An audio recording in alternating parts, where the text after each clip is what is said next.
Cesarean section, C-section, in dogs, a life-saving procedure.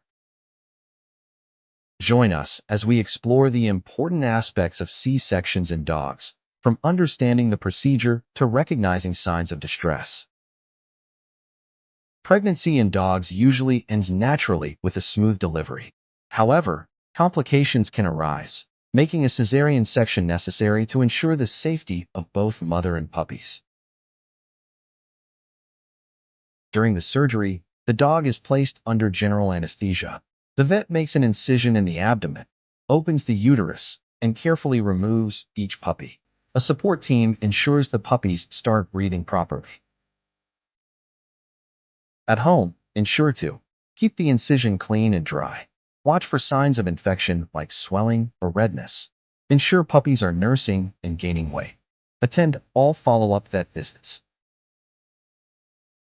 Recognizing signs of emergency is crucial.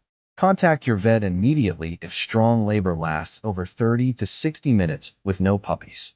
Watch for green discharge before delivery or signs of lethargy and fever in the mother. Post-surgery, the mother is monitored closely.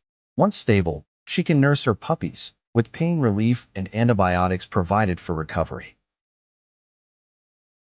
Thank you for watching this video. We hope you found this information helpful for ensuring the health of your pets.